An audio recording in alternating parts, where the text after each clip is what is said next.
it had a lot of physical symptoms after my daughter, who's now 17, after she was born, was having a lot of dizziness and like difficulty. I'd get really fatigued and have trouble speaking. And I was working a job.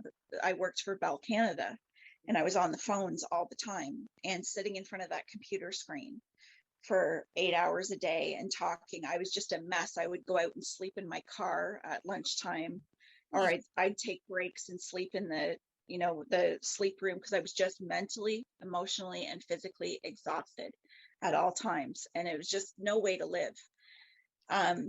So I had gotten myself quite sick, and I had some issues with my gallbladder, which ended up in a very high dosage of Oxycontin that I was eventually prescribed. And for 4.5 years, I was on, and this is a ramp up, but at my highest dose, I was on 10 80 milligram Oxycontins a day, 10 of them, and 10 20 milligrams for breakthrough. And that was all prescribed. And at that point in my life, my ideas about addiction, my ideas about, I didn't understand.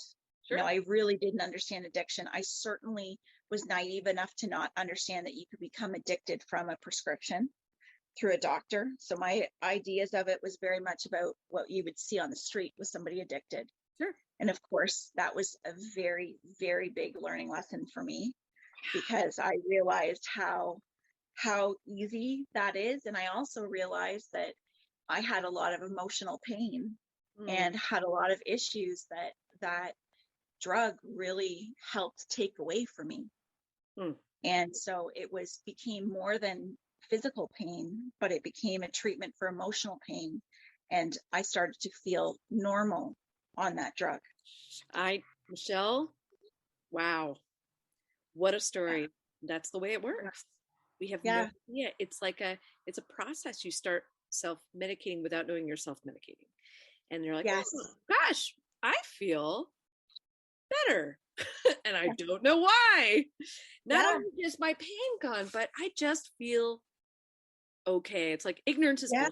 Yep. Emotional ignorance. Exactly. Yep. And I was like, wow, I feel balanced. I feel like I can get stuff done.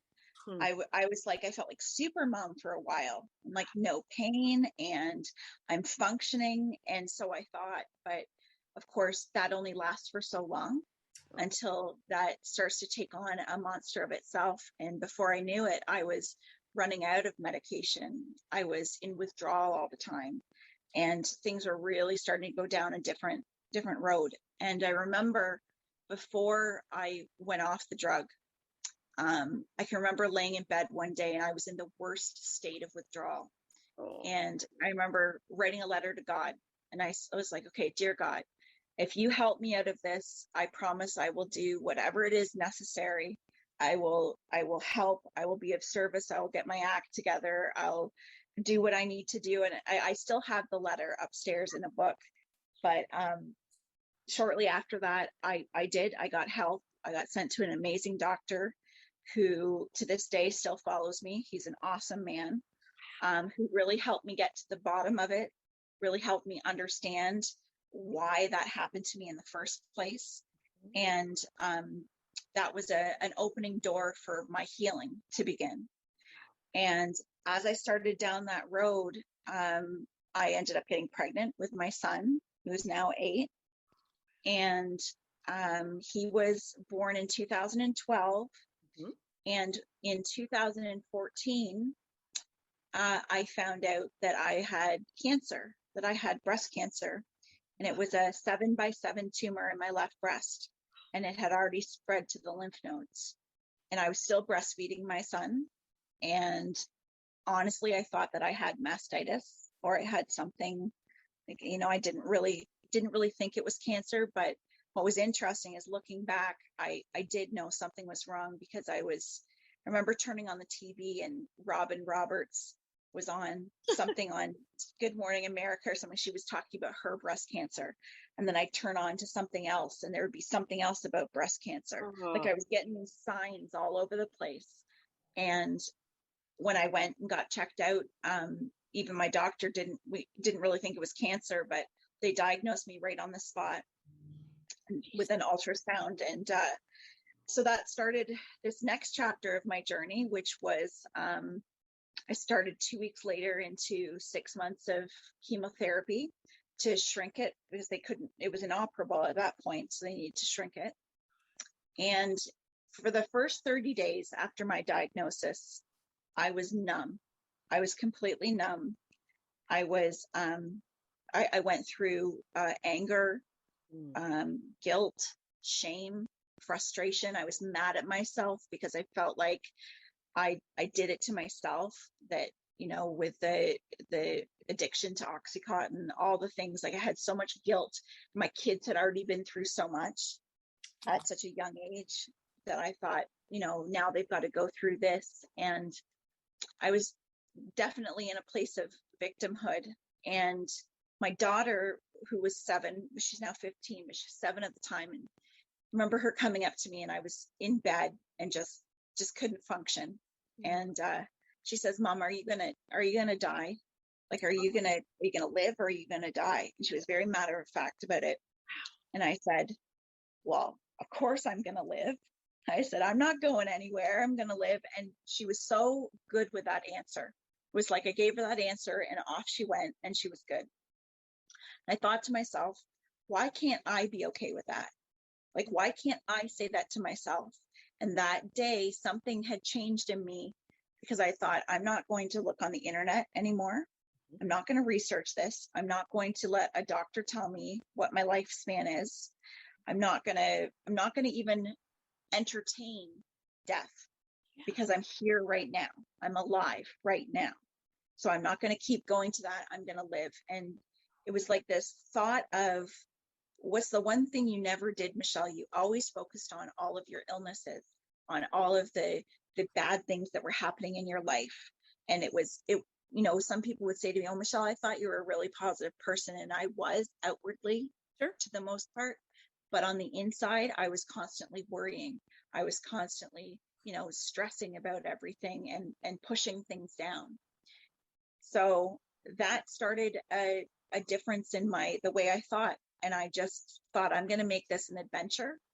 I'm going to turn this into, I'm going to turn this into something good, something positive. And no matter what happens to me, my kids are going to see me go through this empowered and not falling down on my face. And I'm going to go through it the best way I can.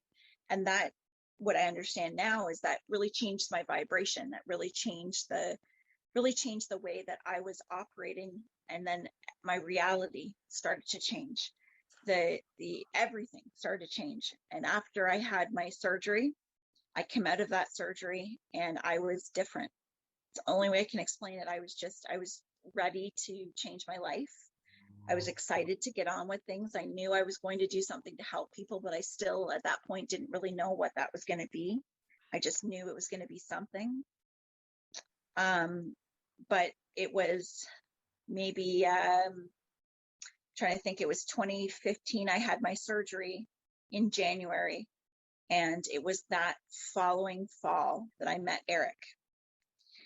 So I was really going through my healing process. And that summer we had a couple of family members that passed away. And it was, I think there was 3 of them in a very short time that passed away. So it really had me thinking about death. And after facing my own mortality, you know, it really brought a lot up for me. And so I started doing some investigating. And I was on the internet looking up, you know, life after death and looking up all this information. And this blog pops up, and it wasn't Channeling Erik. It was actually somebody else's blog.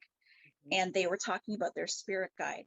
And they said, "Well, my spirit guide, Erik." And I'm like, "Spirit guide, Erik?" First of all, I'm like, what's a spirit guide? And second of all, I'm like, Erik, like, of all the names, you know, because in my head, I'm thinking like angelic names or something. I'm like, Erik. And so I thought, so I Googled it and I put in spirit guide Erik, and up pops Channeling Erik. Oh. And oh my God, what is this? And I just started to dive into it. And it wasn't long after that things started to happen. and the communication started to happen, and Erik has never left. It just kept going from there. It's for the listeners that will be listening to you and I'm flabbergasted by your journey. It's just off the rails. Wow.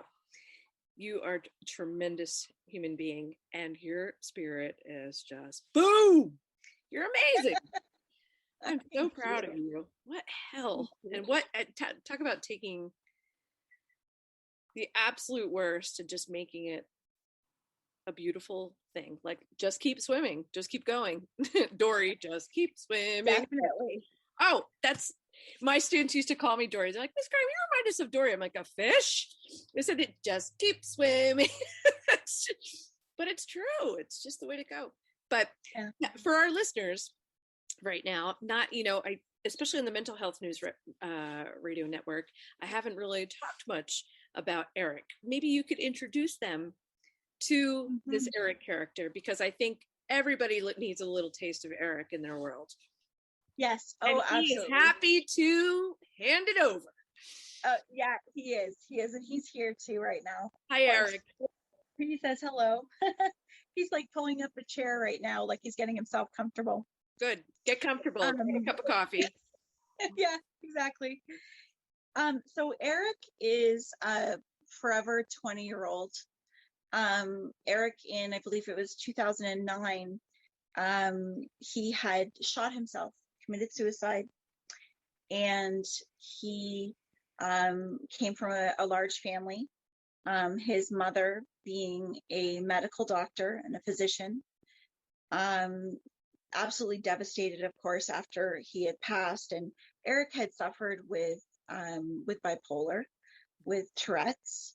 He had a lot of different challenges in life, and yet, was, of course, I didn't know him when he was alive, but described as an incredible human being, a very caring and loving human being, but was just plagued by a lot of what he had experienced in life.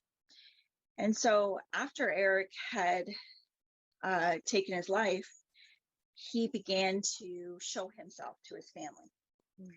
And so Elisa, and you can go to michellegrayhealingh-art.com and also find Channeling Erik on YouTube as well. And you can hear Elisa tell this story. She tells it much better than I do. But Elisa being what's that? Sorry? Telling it beautifully. Yeah. Oh, thank you. Elisa being a doctor, she explained that, science, with a science background and being raised by atheists, she's, it was a very difficult task for her, because she wanted to know where her son was. She wanted to understand where her son was. Where did he go? How could he just be gone? And, I relate to that, because that's how it made me feel when people had passed. Well, where did they go exactly? I did believe in the afterlife, but where did they go exactly? And so Elisa had said she had always been taught to measure everything with an instrument. And this is something that she couldn't measure. And so Erik was doing things like appearing as balls of light. They were having their kitchen redone, and the blower over top of their stove, which was completely disconnected, started to run and blow and wave at Rune, his dad.